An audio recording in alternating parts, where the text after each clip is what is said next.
Pour les Biennois, le 1-0 tombé à la 9e minute a fait l'effet d'une douche froide. Prolongeant un centre, le joueur de Rapperswil, Vujo Gavrić, réussit à lober le gardien biennois Pascal Vero. Les visiteurs ont toutefois réagi rapidement à cette ouverture du score. Moins de 10 minutes après le premier but, le capitaine du FC Bienne, Denis Edziger, parvient à rétablir l'égalité. En deuxième période, le FC Rapperswil prend les opérations en main. Après une faute de Sheoli dans les 16 mètres, Chokai transforme le penalty, c'est 2-1.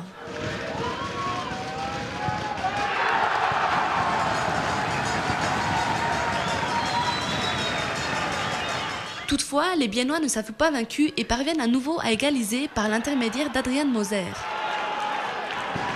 Malheureusement, peu après l'heure de jeu, Aleksandar Gavrić redonne une longueur d'avance à ses couleurs en trompant la défense biennoise. C'est 3-2.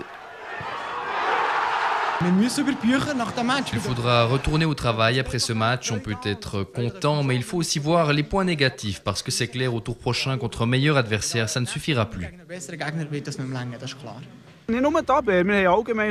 Bon, en général, on n'a pas eu un bon jour aujourd'hui. On marque 5 goals, mais c'est sur 5 occasions.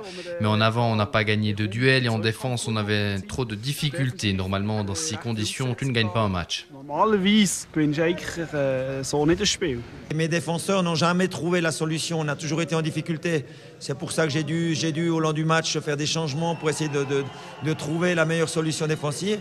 Mais si on n'a pas fait un bon match, je crois que c'est beaucoup de la faute de Rapperswil qui était très bon. Une fois de plus, les Biennois réagissent à temps. 6 petites minutes après, David Casasnovas égalise à nouveau pour le FC Bienne.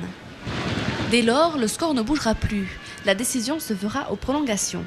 Après 3 minutes de prolongation, le FC Bienne parvient à forcer la décision grâce à Matisse. À la 119e, le sang ne fait qu'un tour dans les veines des 1850 spectateurs présents. Le but égalisateur de Rapperswil est invalidé par l'arbitre. Il y a hors-jeu. Pendant que les joueurs de la Suisse orientale en sont encore à s'énerver contre la décision de l'arbitre, les Biennois en profitent pour enfoncer le clou pour de bon. Loïc Chaton inscrit le 5-3 à la 120e minute. L'affaire est entendue, la joie peut éclater dans le camp zélandais. Et on vient de le voir, finalement, peu importe la manière, en se qualifiant, le FC Bienne a assuré l'essentiel, à savoir sa qualification pour les quarts de finale de la Coupe de Suisse. À l'issue du coup de sifflet libérateur, nous sommes allés sur le terrain et dans les vestiaires pour recueillir les réactions des joueurs.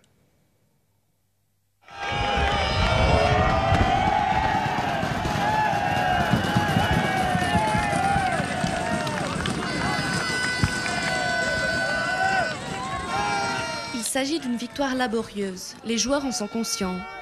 On est très contents parce que c'était vraiment important pour nous de continuer la série positive de matchs qu'on a fait depuis le mois de septembre. Mais ici, c'était vraiment l'enfer. C'était un match très très difficile. On était toujours mené au score, mais on a trouvé les ressources mentales et physiques aussi pour revenir et en prolongation faire la différence. Depuis le début, ça a été un match difficile. Nous, on n'a pas trouvé le bon jeu et les autres sont venus tout de suite de façon offensive. Et après, on n'a pas pu faire la décision dans le temps réglementaire. Bon, je dois dire que dans les prolongations, on mérite de gagner. On n'a pas eu plus de chance qu'eux sur l'ensemble du match.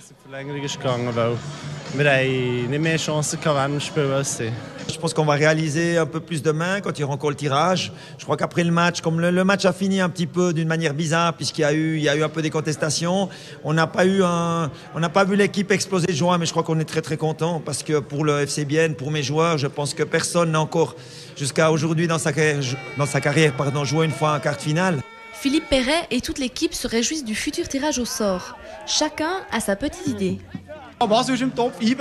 IB et Bâle sont encore dans le chapeau et clairement, c'est les deux équipes qu'on aimerait voir à la Gurtselen. Beaucoup de monde, beaucoup de spectacles, ça serait beau.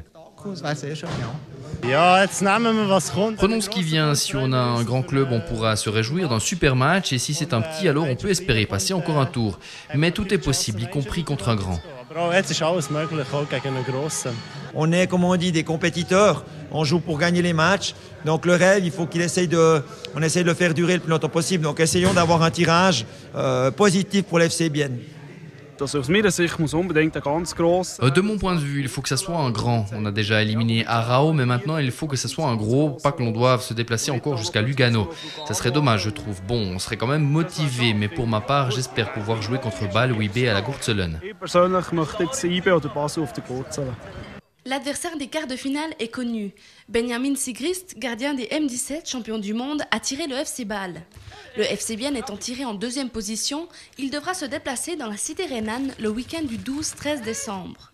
Les dieux du foot n'auront pas entendu la demande du gardien zélandais.